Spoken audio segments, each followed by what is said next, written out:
Este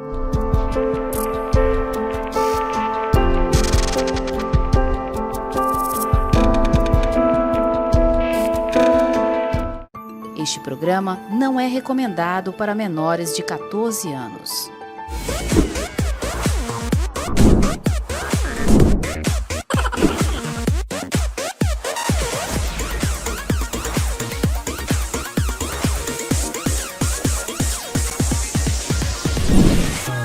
Bom dia, meus telespectadores. Estamos no ar com Histórias na TV. Eu sou Mariana do UOL e trouxe hoje o Dr. Marcelo Pinheiro, neuropediatra, e a doutora Tiziana, que é neuropsicóloga. Bom dia, doutor Marcelo. Bom dia, Mari, tudo bem? Obrigado por me receber aqui no estúdio para a gente gravar esse programa. Eu sou Marcelo Pinheiro, né? Eu sou neurologista adulto e infantil e faço pós-graduação em transtorno do espectro do autismo e sou doutorando do Departamento de Neurologia na Universidade de São Paulo, USP. E mais algumas coisas, na verdade, né? Porque o mini currículo dele, quando ele mandou, gente, é enorme. E eu também vou dizer para vocês em casa, quem me acompanha nas redes sociais, ele é também um neuropediatra do meu filho, do Pietro. Quem me acompanha também sabe que o Pietro é autista e quem acompanha é ele. Então, é um prazer enorme poder receber aqui. Quando eu pensei no convite, foi a primeira pessoa que eu pensei foi ele. E aí ele está aqui, né? Vamos agora passar a palavra para a doutora Tiziane. Bom dia, Mário. Obrigada também pelo convite. Sou Tiziana Moreira, psicóloga e neuropsicóloga, especialista em TEA, ABA, síndrome de Down. Então, já tenho aí uma caminhada na psicologia, tanto com crianças e adolescentes típicos como atípicos, né, e também na parte de avaliação neuropsicológica. Vamos até assim colocar os típicos e atípicos. São palavras que no nosso meio a gente até consegue saber o que é, mas para quem está em casa não sabe. Então, o que é a parte de neuro, típico, atípico? Costuma-se falar que as pessoas típicas são aquelas que não estão dentro de nenhum transtorno mais específico, né? E as pessoas atípicas, elas estão em algum transtorno. Então, por exemplo, pessoas com TEA, que é o transtorno do espectro autista, pessoas com síndrome de Down, né, que é uma síndrome também que acomete algumas pessoas. Então, a gente faz essa divisão para meio que tentar encontrar o público que a gente está trabalhando especificamente. Certo. E a gente vai perguntar para o doutor Marcelo o que é o autismo ou TEA? Ou como é que hoje em dia a gente fala mais em TEA, né? Então, o termo correto, de acordo com o Manual de Estatística e Doenças Mentais americano, que é o DSM, é transtorno do espectro autista, TEA. O TEA é um transtorno do neurodesenvolvimento, ou seja, ele ocorre ainda nas fases iniciais do desenvolvimento da criança. Via de regra, até os 3 anos, o paciente vai apresentar sintomas, sinais em maior ou menor grau. Mas é necessário falar que para a gente diagnosticar o transtorno do espectro autista, você precisa preencher critérios. E esses critérios são, em sua grande maioria, divididos em 2 grandes grupos. Ou seja, é uma condição A, que tem um prejuízo na comunicação e socialização. B, alguns padrões de repetição e restrição do comportamento. Além disso, tem que estar presente em múltiplos cenários, o paciente tem que ter, em maior ou menor grau, algum comprometimento por essas manifestações e também é interessante a gente descartar causas outras, como, eu vou citar um exemplo, um paciente com esquizofrenia e psicose ativa, né? Então, a gente tem esse diagnóstico diferencial, dentre outros, por exemplo. Esse é o TEA. É engraçado, até assim, são perguntas que desde quando, por exemplo, o Pietro, eu comecei a colocar nas minhas redes sociais que o Pietro era autista, vem muito essas perguntas para mim. O autismo tem cura? Como você identificou? Tem cura? E se é genético também? Vem muito essas perguntas para mim. Então, melhor do que você para poder responder essas perguntas. Tá, eu vou responder então pela última pergunta, que é a questão da genética. A origem do autismo, do TEA, ela é multifatorial. O que a gente sabe é que em boa parte dos casos tem correlação genética, mas não é uma herança de um gene apenas, ou seja, de uma pequena parcela do nosso material genético. ela é uma herança poligênica, mas tem que, em algum momento, haver uma contribuição do meio.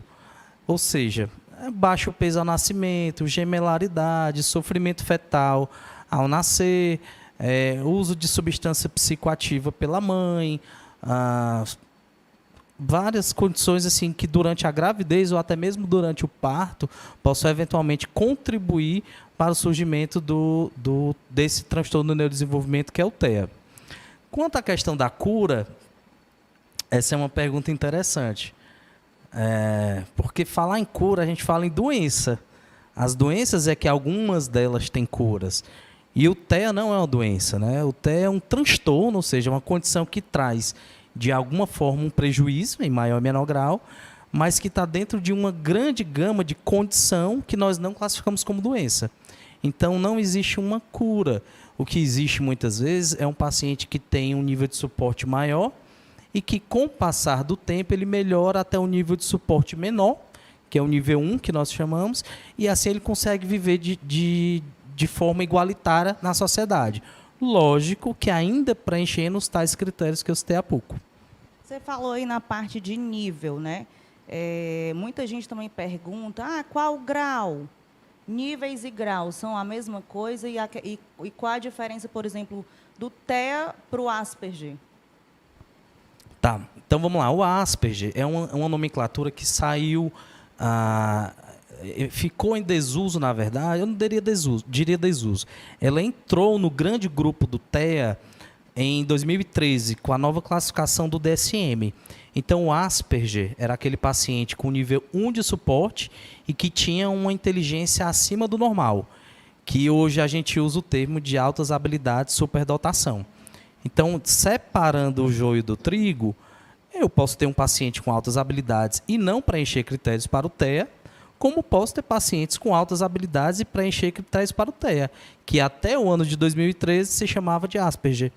Então, os níveis 1, 2, 3 de suporte, eles são muito variáveis. Por mim, eu até digo em consulta que deveria ter 100 níveis diferentes, porque o TEA é uma condição que o próprio nome já traz, é um espectro.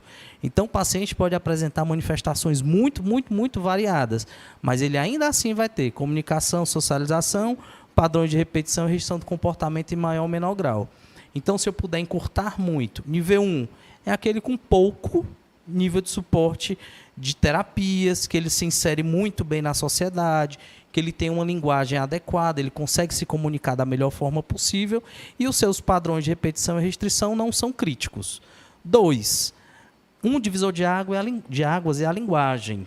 Então, pacientes que, por exemplo, têm um comprometimento grave da linguagem, da comunicação, eles já vão estar inseridos no nível 2. Eles vão precisar de maior atenção, muitas vezes de terapia, em alguns casos, se tiver uma alteração comportamental muito importante, de medicamentos. E o nível 3 é aquele muito grave, que a sua comunicação ela pode até existir, mas ela é ineficaz. É paciente que, via de regra, tem alterações comportamentais graves e que muitas vezes, infelizmente, não consegue conviver em comunidade, em sociedade, precisando muito do acompanhamento multiprofissional com várias terapias, incluindo a psicologia. Mas falou em equipe disciplinar. A equipe multidisciplinar hoje, a gente pode dizer que é bem grande, é bem vasta, né? Porque, por exemplo, a Tiziana, que ela é psicóloga, ela trabalha com a parte de neuropsicologia, né? Mas, na verdade, no TEA abrange uma equipe bem grande, que é psiquiatra, né? Psiquiatra, nutrição, por exemplo, a nutrição para quem tem seletividade alimentar, né? Nutrição, fono para quem é verbal, não verbal, sempre vai ter esse acompanhamento, é uma equipe bem grande.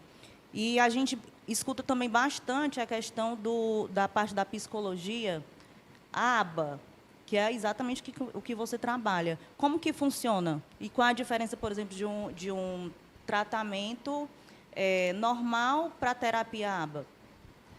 Bom, na realidade, assim, não existe o tratamento normal, né? Existem várias teorias dentro da psicologia e o ABA, ele é uma ciência, tá? Ele não é uma teoria, é uma ciência que veio para trabalhar alguns transtornos, não somente o autismo. Então, não é exclusivo do autismo, certo? E tem, assim, algumas especificidades, né, no ABA, que é a questão mesmo da organização, tá, do planejamento da sessão. Né? A gente tem um prontuário que a gente faz todo um programa a ser seguido de trabalho com essas crianças ou adolescentes, enfim. E precisa ser feito diariamente. Né? Então, existe um programa que é realizado diariamente em vários locais, na escola, no consultório, em casa, né, para que a gente consiga ter um resultado melhor. E aí a gente trabalha habilidades sociais, a gente trabalha várias funções de acordo com a necessidade daquele paciente. Né? Então, se a dificuldade maior é na linguagem, a gente tem como colocar uma comunicação alternativa também, e aí a importância da equipe se comunicar. Né? É importante que o psicólogo esteja sempre em contato com o fono, conheça o terapeuta ocupacional que está acompanhando, porque é todo um trabalho em equipe que vai fazer com que realmente a terapia, a ABA, como costuma se falar, também tenha resultado, porque a gente não consegue trabalhar sozinho.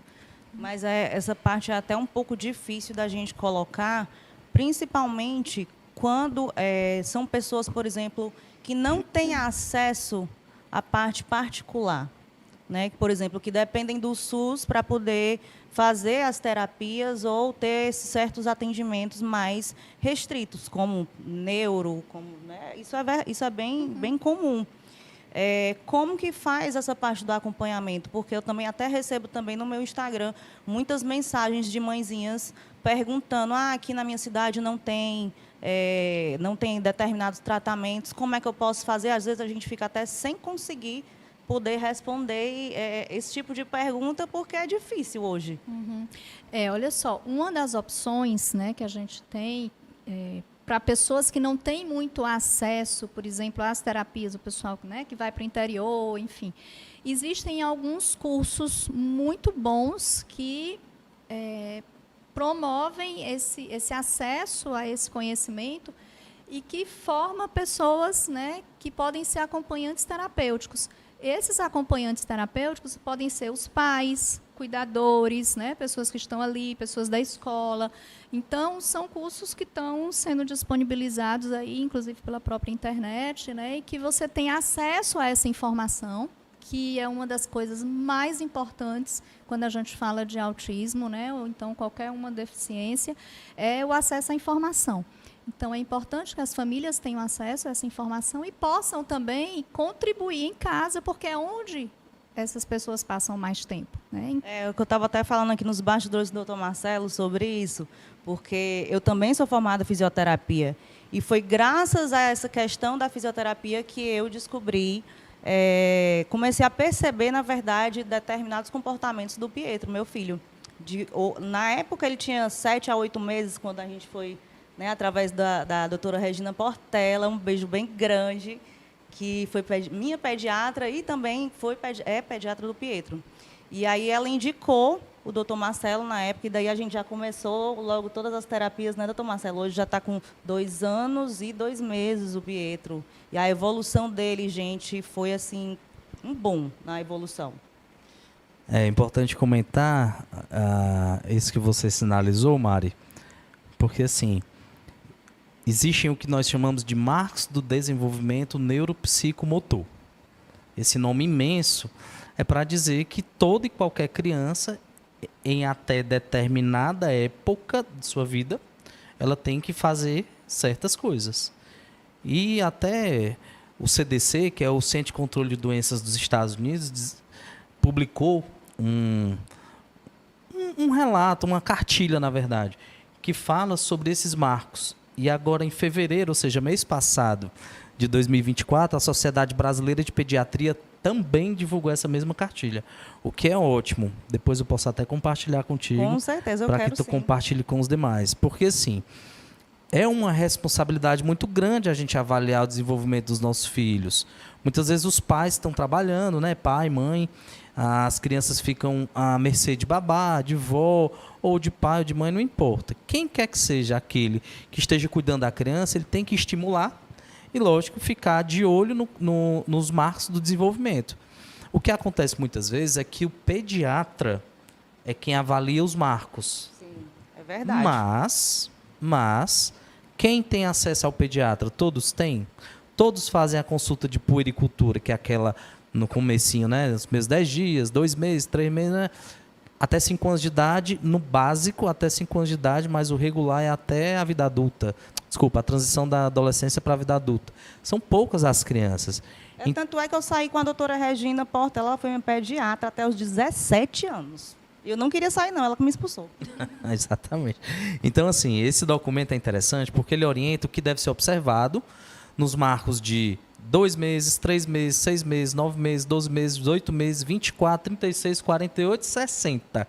Ou seja, até o 5º ano de idade, a questão motora, linguagem, comunicação, cognição, que seria, entre aspas, a inteligência, socialização, coisas estas que nós agora há pouco podemos observar que dentro do transtorno do espectro autista está alterado, né? Então, ousaria dizer que 100% dos pacientes com TEA, eles vão ter atraso do neurodesenvolvimento, desenvolvimento neuropsicomotor, em maior ou menor grau, certo? Então, é relevantíssimo a gente observar isso. Pode falar, doutor. Uma coisa que a gente observa, por exemplo, eu escuto muito no consultório, né? Quando tem o segundo filho, né? Ou então quando a criança com autismo é o primeiro e nasce o segundo, né? Quando aparece um segundo filho aí. Mas agora eu percebo a diferença no desenvolvimento do primeiro para o segundo ou vice-versa, né? Porque realmente tem aquilo que faltou nesse neurodesenvolvimento aí, né? No desenvolvimento psicomotor, neuropsicomotor, dentro do que a gente espera que aconteça, né? Então sempre aparece algo que estava diferente. E aí eu pelo menos escuto muito no consultório.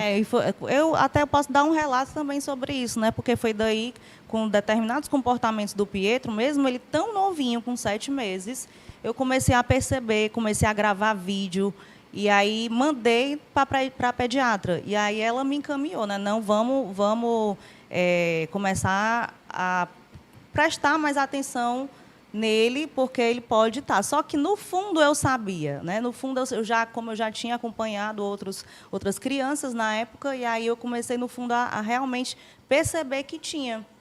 E aí, só quando o doutor Marcelo deu, né, no caso, o diagnóstico, para mim foi super normal. E eu acho até legal a forma da abordagem que você trabalhou. Porque, além dele, eu ainda fui em outros neuros.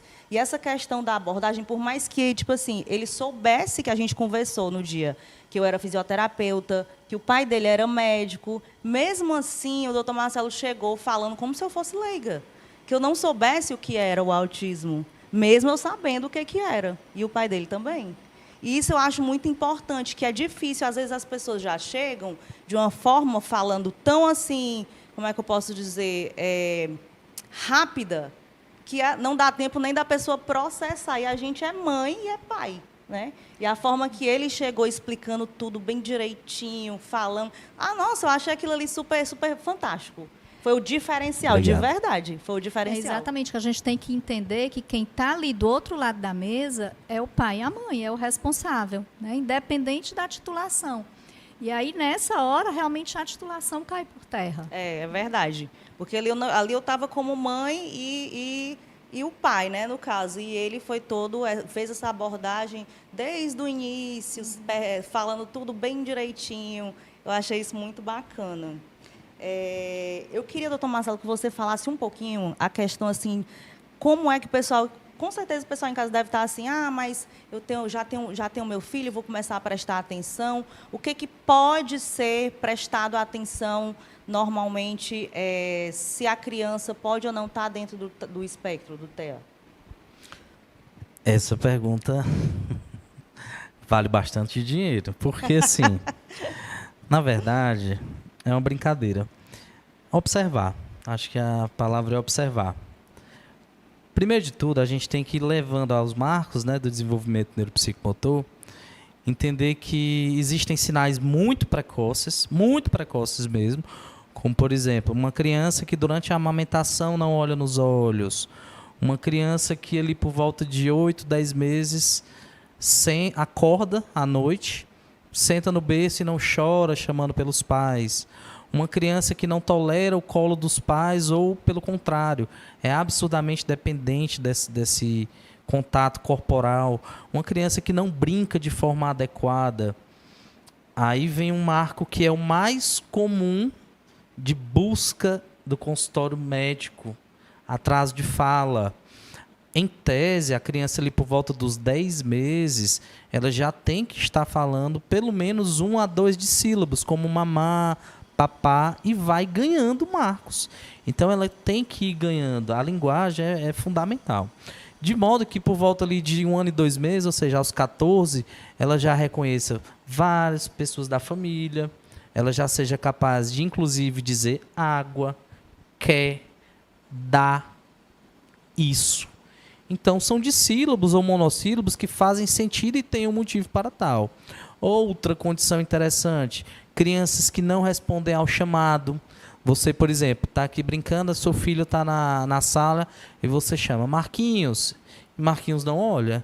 Inúmeras vezes Marquinhos não olha. Então, isso pode nos remeter a quê? Alguma dificuldade de socialização. Lógico, em pacientes com problema auditivo, a gente vê isso de forma mais precoce. É como o pessoal fala muito assim, tá no mundo da lua, né? Diz exatamente. Então, são vários marcos, muitas coisas mesmo. Crianças com brincadeiras muito repetitivas, por exemplo, empilhar brinquedos, emparelhar, enfileirar, separação por cores, ou formato, ou tamanho. Um brincar, nós chamamos muito de pueril, que é um brincar infantilizado. Pega um objeto, bota dentro da caixa, tira dentro da caixa, bota de novo, tira de novo, bota de novo. Crianças que gostam muito mais de brinquedos que não são brinquedos. A exemplo, panela, talher, pedra, pedaço de pau, brinca com folha. O brincar, ele envolve tudo, a imaginação está aí para isso. Mas quando é persistente, persistente, é tanto que dentro do critério ele é persistente, é repetitivo, né? E restrito. Daí a gente tem que chamar assim, tem que ficar atento a isso e, sem dúvida, levar para uma avaliação. É engraçado, ele falou aí exatamente todos os brincares, né? Que o Pietro faz. É exatamente dessa forma. Ele empilha todas as coisinhas, vai colocando, separando por cor. Ele agora está com a mania, sabe de quê? De pegar as rações e sair colocando as rações dos cachorros aí, e dos gatos, tudo enfileirado. E é engraçado que eu chego, e eu sempre vou postando, né, isso no meu Instagram, e colocando para as pessoas como é que ele faz. E aí chega um monte de mãe, meu filho também está fazendo isso, será que ele é também? Gente, calma, não é assim. Porque, às vezes, pode ser uma brincadeira dele, mas depois passa, não é verdade?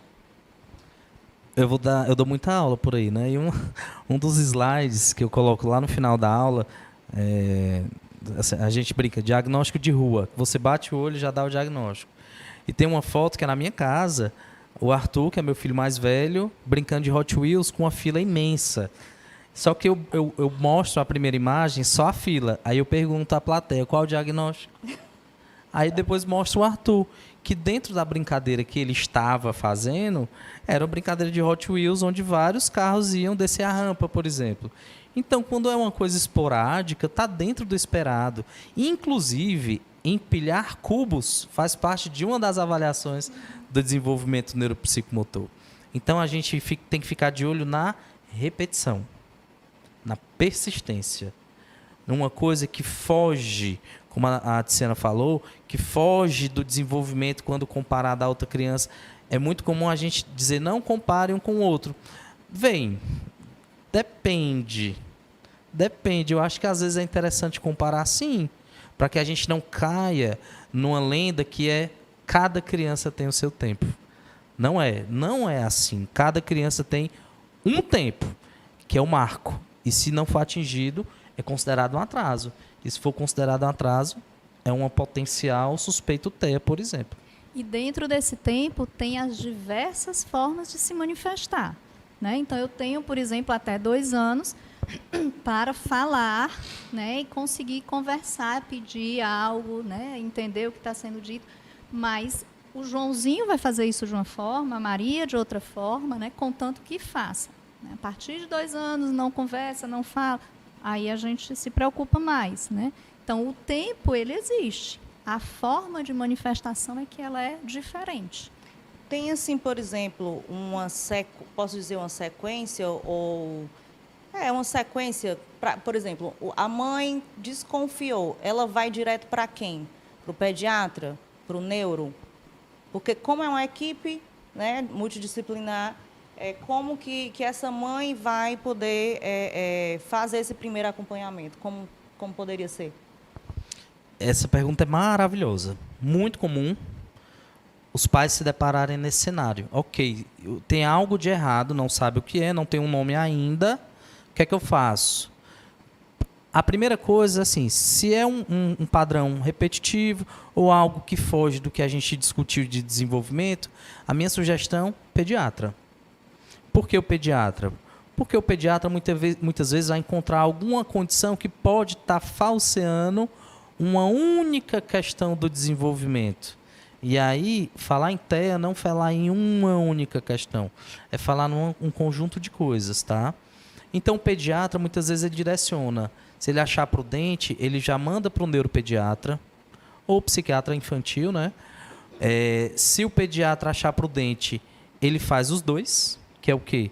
Mandar para o especialista e mandar para a intervenção. Leia-se intervenção. A equipe multidisciplinar, que nós mencionamos tanto, que de entrada, digamos assim, no começo, é com o psicólogo, o terapeuta ocupacional e o fonoaudiólogo. E uma outra alternativa que eu até estou fazendo um trabalho lá na Unicristos, é para que seja muito utilizado um instrumento de triagem do TEA, chamado MChat RF, que ele deve ser aplicado, inclusive, desde 2017 é lei no Brasil, para ser aplicado no SUS, e infelizmente ainda não é.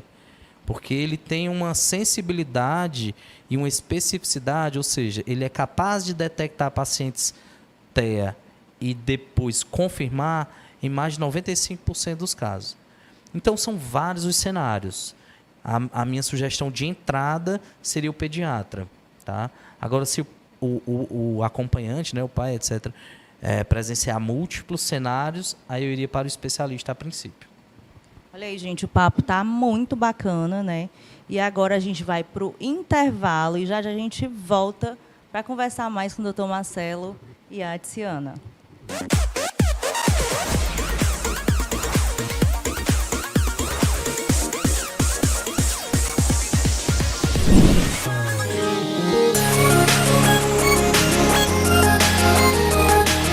Quer passar um final de semana incrível, luxuoso e praticamente exclusivo aqui no Porto das Dunas? Então você precisa conhecer a Mansão Macieri. Gente, além de ser praticamente em frente ao Beach Park, você vai ter uma comodidade diferenciada. Porque aqui nessa linda e grande mansão são apenas 6 suítes. Gostou da Mansão Macieri? Eu adoro, eu vivo por aqui.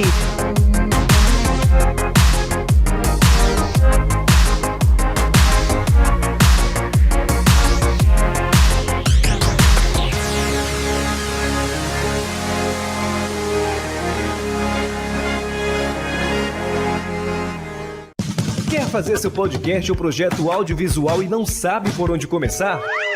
A Luminous Play tem toda a estrutura de estúdio, equipamentos e suporte para dar um play na sua ideia. Conheça nosso trabalho e agende uma visita. Acesse @Luminous Play Produções no Instagram, Facebook e YouTube. Luminous Play, dando um play na sua ideia.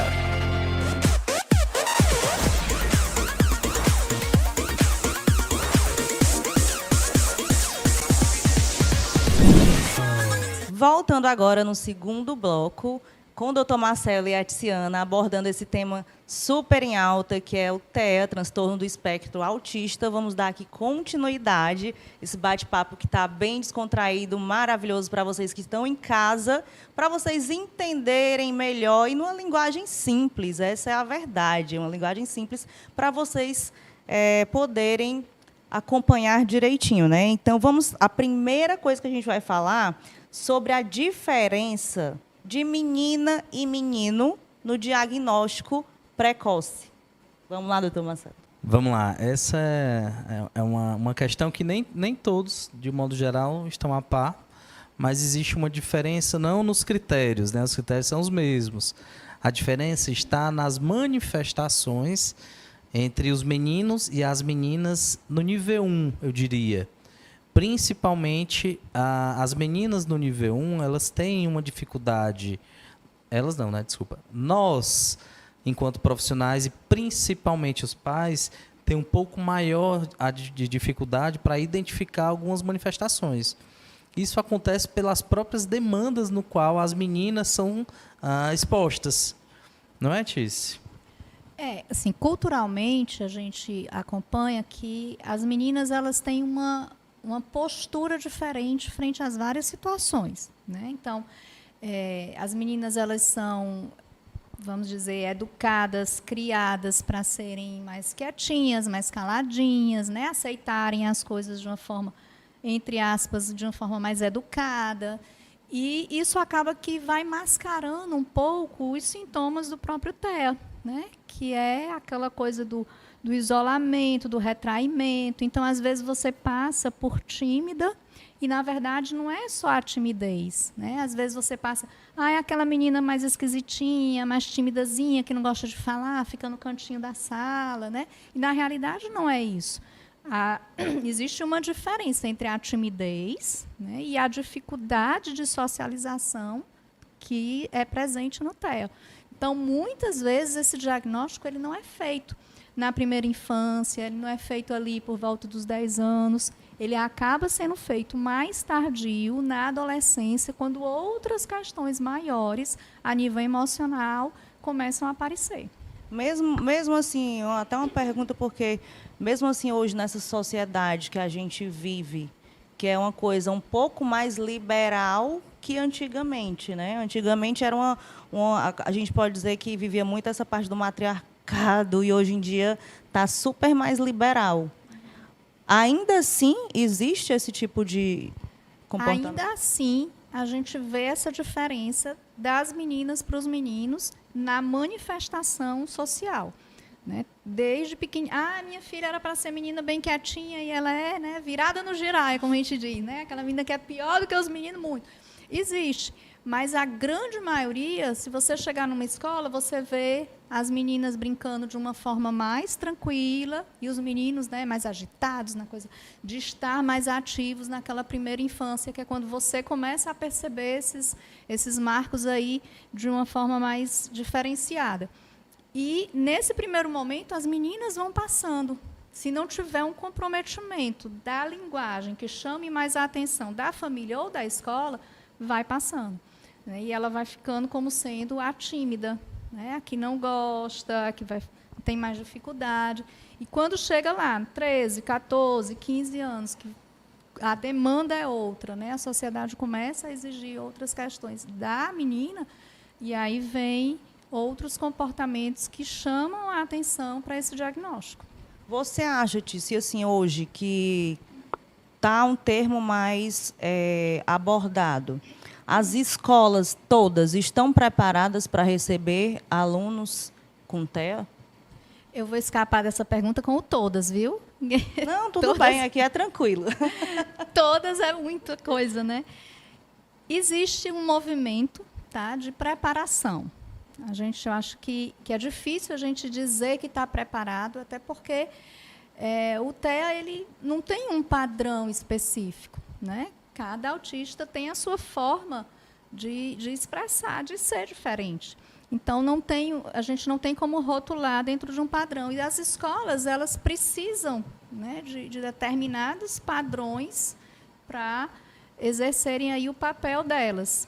Então, existe um caminho ainda muito longo para as escolas conseguirem alcançar essa preparação de inclusão, não só para o TEA, mas para toda essa neurodiversidade aí que está sendo cada vez mais exposta, né, a esse espaço. A gente ainda tem um caminho grande percorrer. Porque, assim, até, por exemplo, para a síndrome de Down e algumas outras síndromes, por exemplo, a gente pode ver que existem escolas especializadas para receber esses pacientes, né? Já para o TEA, não, já pode ser uma escola comum. Assim, sobre a inclusão dos pacientes com TEA nas escolas comuns. Mas, veja, para a síndrome de Down, a gente também sugere escolas comuns, né? Então, depende muito do tipo de pessoa que a gente vai colocar na escola e da dificuldade que ela apresenta. E aí o suporte, a gente volta lá no que a gente estava falando no início, né, da questão do suporte. Então, a gente tem como colocar, por exemplo, um acompanhante terapêutico na escola, né, que é diferente do cuidador, tá? É importante a gente entender. Não é um cuidador, mesmo. É verdade. Não é uma pessoa para levar ao banheiro, para tirar a fralda, para dar comida, né? É um acompanhante terapêutico que vai estar ali favorecendo aquele momento, tanto de aprendizagem formal como de inclusão, né, de relações, para desenvolver habilidades sociais. Então, a gente tem como colocar dentro da escola uma pessoa que tenha condições de favorecer. E aí, sim, incluir naquele ambiente escolar. E aí vai, tanto TEA como o síndrome de Down ou outra dificuldade específica que aparecer. Porque é engraçado que quando eu fui pesquisar as escolas, né, para o Pietro, teve 2 escolas que eu cheguei, quando eu falei que o Pietro tinha TEA, se tinha algum acompanhamento, ou era capaz de receber eles disseram que não. E não podia receber, e nem chegou a fazer nenhum tipo de teste ou algo para conversar com o psicólogo, porque disse que não tinha como receber. E escola, que eu posso dizer que não é escola creche pequena, escola boa, grande. Mariana, mas você sabe que, por lei, as escolas precisam aceitar, né, qualquer criança. Por lei está lá. Ela não pode negar matrícula pela deficiência, qualquer que seja. Tá? Depende muito aí da família, de querer pegar essa briga, né, comprar essa briga.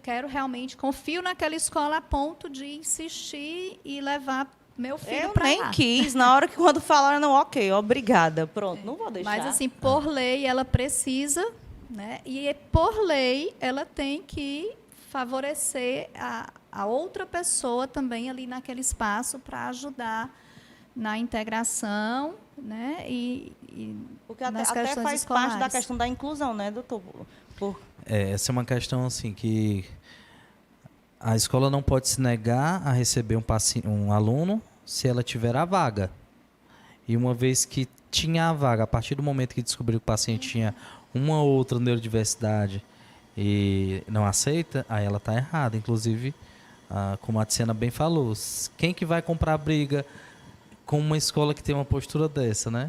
Eu não confiaria meu filho lá mais. Nem eu, né? com toda certeza. E assim, são cenários. A gente poderia falar aqui de uma questão que é pouco pautada, que é o PEI, né? Que é o Planejamento Educacional Individualizado, que também é previsto em lei. Ou seja, cada criança que ela tem uma dificuldade de aprendizagem em maior ou menor grau, ela deve ser avaliada por uma equipe da escola, em conjunto com a equipe externa, como um neuropsicólogo, um neuropsicopedagogo ou psicopedagogo, para que juntos formulem material, adaptação, às vezes no tamanho da letra, por exemplo, para um deficiente visual, uma criança com baixa visão, enfim, adapte à demanda específica daquela pessoa. Mas, infelizmente, também não é muito bem cumprido, né? Então, são cenários. Infelizmente, o Brasil tem muito que melhorar em muitos aspectos. Não só nesse, né? E muitos mesmo. Muitos. Principalmente saúde. Nisso do que a gente está discutindo, nossa, seria tema para outro episódio. Um mês de programa. Ia ser mesmo. Aí teria que vir para o programa Acerto de Contas do Maciel. Mas engraçado, isso que você falou é bem verdade. Outra coisa que é bastante comum também hoje, que a gente vê, é a questão dos adultos recebendo diagnóstico, né, de TEA. Você recebe muito paciente assim? Bem, desculpa. Eu recebo muitos pacientes com suspeita. A suspeita é da esposa, ou do marido, ou de um filho, uma filha. Autossuspeita. Pais de pacientes já diagnosticados com TEA. Enfim, cenários. Mas é uma questão que a gente nota que vem aumentando também. A pergunta é, se hoje nós temos tantos pacientes, crianças e adolescentes sendo diagnosticados com TEA, por que não teríamos tantos adultos também? Então, são cenários, a gente sabe que houve uma modificação ao longo do tempo, que aí nos remete à questão genética, de causas e etc. Mas, sem dúvida, o paciente adulto ele pode ter TEA. O TEA na criança, ele vai ser um adulto com TEA também, né? É importante a gente saber isso. Mas a maior mensagem, Mari, é que aquele indivíduo no qual acredita que tenha algo que permeia ali o espectro do autismo, ele tem que entender que não caiu no colo dele aquilo. Foi uma questão construída ao longo do tempo. Porque o TEA é um transtorno do neurodesenvolvimento. Então, estava lá atrás. Não adianta dizer, a partir de agora, aos 20 anos de idade, eu comecei a ter uma dificuldade de socialização, ou então eu tenho dificuldade, eu não posso ver uma peça ornamental torta, eu tenho que ajeitar, e aí vão construindo a ideia. Não é bem assim que funciona. Então, por isso que nas consultas de pacientes adultos, é fundamental quem está presente. O pai, a mãe, o irmão mais velho, porque esses, né, vão nos trazer substrato ao que estava lá atrás. Ou seja, quem acompanhou, no caso, essa pessoa, essa paciente, desde da infância. De preferência. Mas, assim, no adulto, é muito, muito comum, eu, inclusive, com bastante frequência, peço uma avaliação neuropsicológica. E a avaliação neuropsicológica, a Tiziana vai, lógico, comentar, mas é um instrumento no qual nos dá a segurança também para avaliar quem é aquele indivíduo como um todo, do ponto de vista da psicologia, né? Das condições que podem sim estar dentro do espectro. Né, Tice? Na avaliação neuropsicológica, a gente tem como entender o funcionamento do cérebro daquela pessoa que está ali.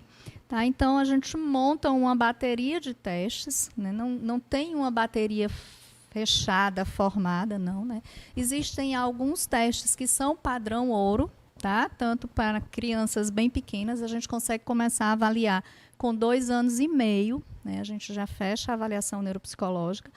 E tem um padrão ouro para essa idade, tem padrão ouro para crianças acima de 6 anos e para os adultos. Né? E a gente...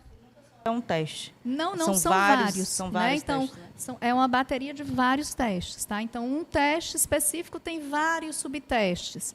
E aí, muita gente chega pensando que eu quero saber o meu QI, né? Vou fazer a avaliação neuropsicológica pelo QI e tal.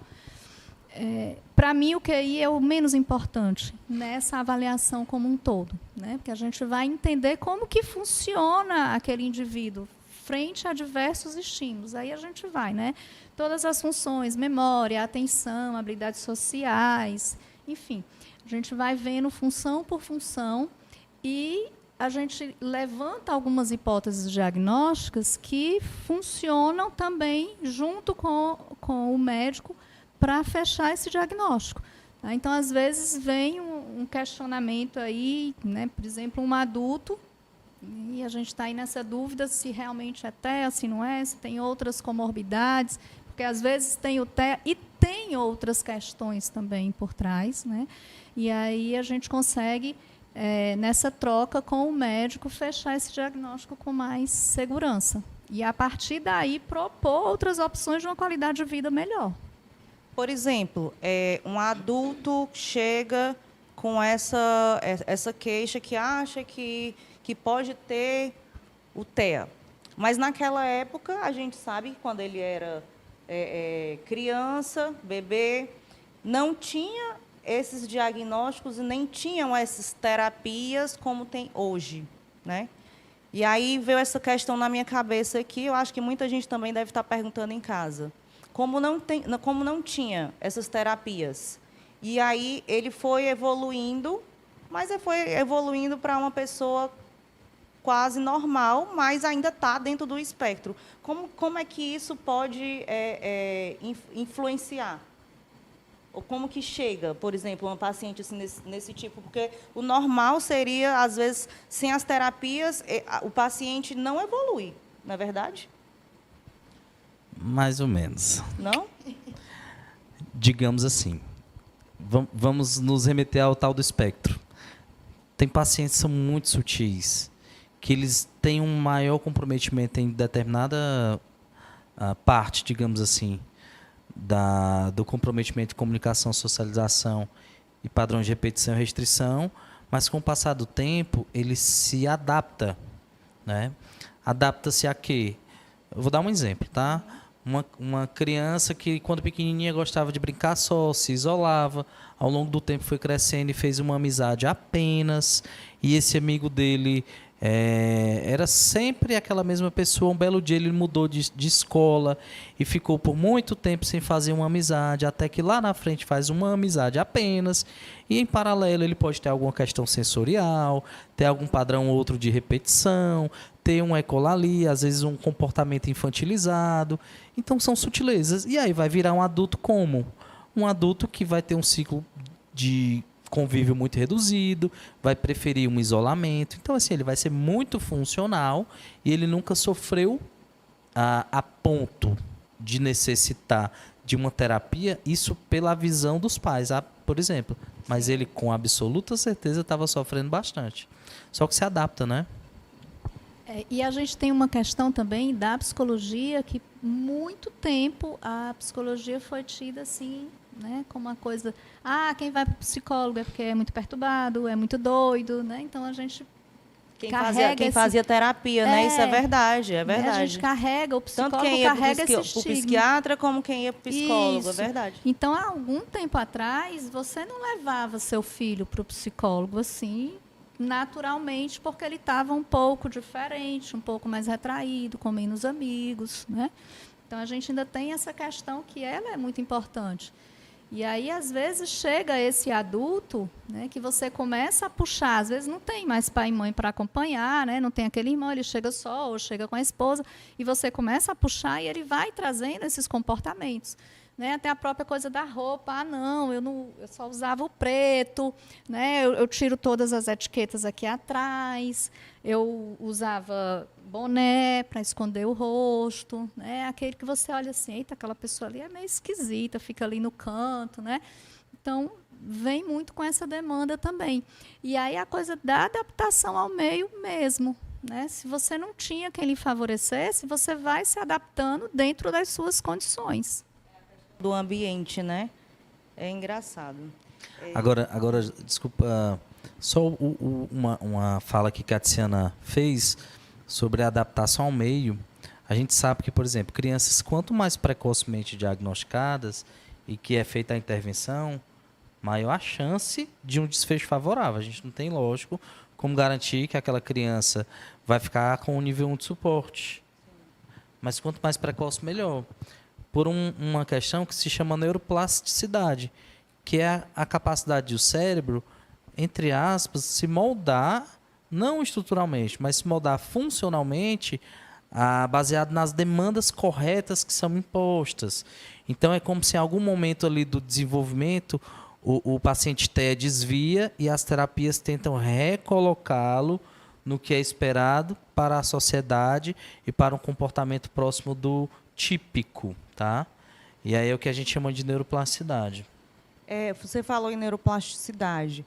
É até interessante porque eu li uma vez sobre a questão da criança até os 2 anos, depois dos 2 anos, se eu não me engano, era como se fosse um marco que ela poderia regredir o que ela estava fazendo de terapia.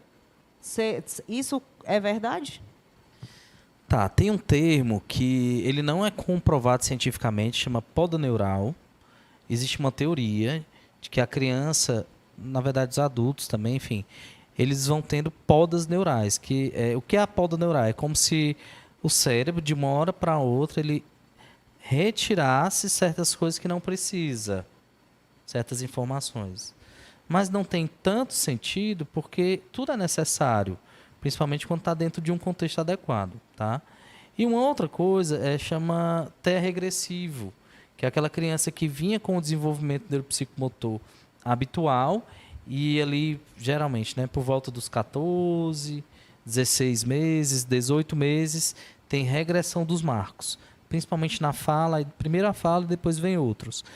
Isso aí está muito bem descrito na literatura, a gente ainda não sabe o porquê, infelizmente, mas não é incomum ter regressivo, tá? Não é incomum. É tanto que pacientes que, quando chegam no consultório, que os pais relatam que vinha com bom desenvolvimento da fala e regrediu, a gente tem que ficar bem atento, porque em neurologia, regredir nos remete a algumas hipóteses diagnósticas, lógico, dentre elas o TEA, mas tem outras também muito graves. Não TEA, doenças neurodegenerativas, por exemplo, tá? Então, está descrito na literatura.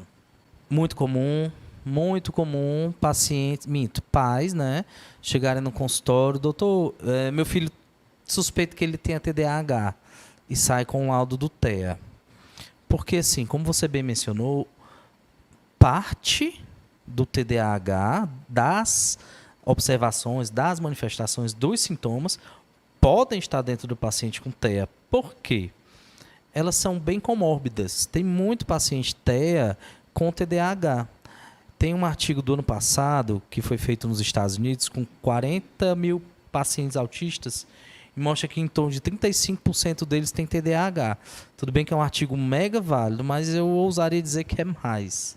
Já tem outras publicações que apontam até 80%. Então, assim, o TDAH... É uma amostra bem grande, né? Muito, assim, é muito comum. Chegar no consultório com uma clínica de TDAH, é o TDAH apenas? É um TDAH com outras comorbidades do TDAH? Ou é um TEA com TDAH? Via de regra, eu uso muito a teoria do guarda-chuva, que é o quê? O paciente chega para mim com hipótese de TDAH, mas eu observo, é muito observacional, né? Muito. Tanto na observação direta do paciente, quanto nas questões feitas aos familiares, que tem outras coisas que não são do TDAH. E, por fim, é um TEA, ou seja, fazendo um guarda-chuva com TDAH e outras coisas mais.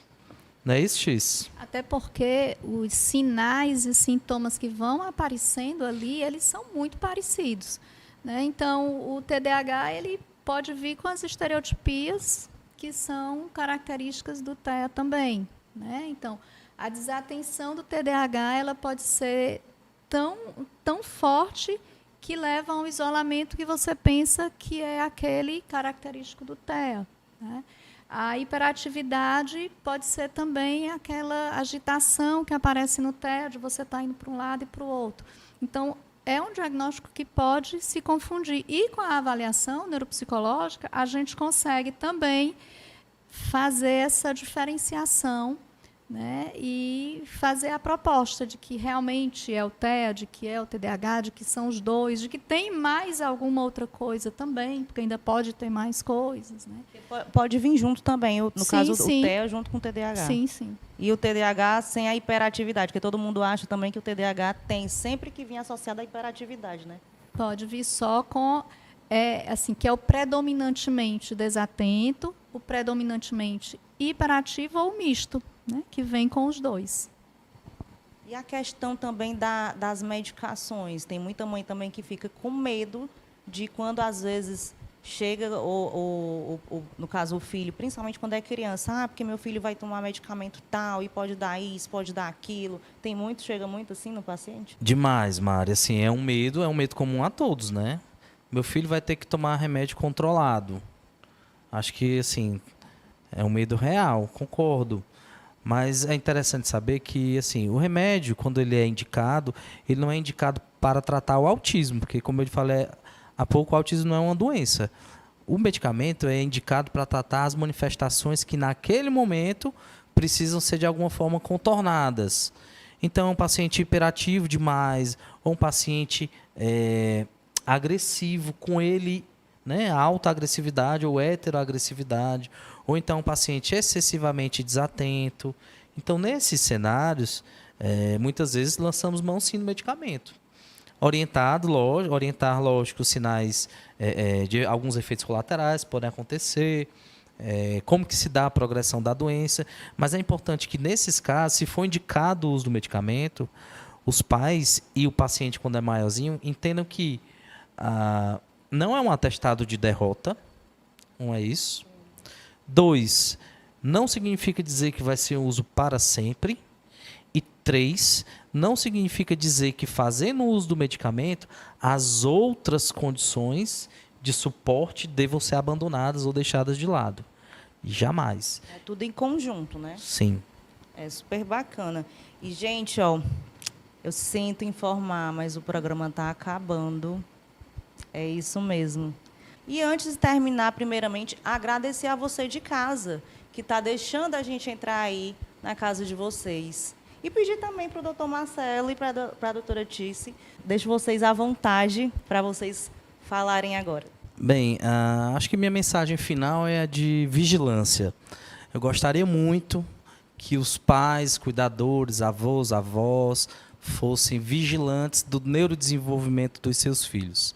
Se eventualmente seu filho, enfim, seu familiar é autista ou tem suspeita de autismo, quanto a isso não tem como a gente mudar.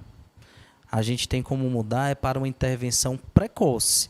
E a intervenção precoce se dá através da suspeita e identificação precoce, como foi no caso do Pietro. Foi verdade. Então, essa é a minha maior mensagem. E outra, estamos em 2024, leiam, temos tanta informação robusta na internet, com dados relevantes, vão atrás. E aí, o Marcelo falou dos precoces, o meu recadinho vai para os maiores, né? Então, se o teu filho é um pouquinho maior, tá 10, 11 anos, está começando a apresentar alguns sinais que te chamam a atenção, não perde mais tempo, né? Não espera mais.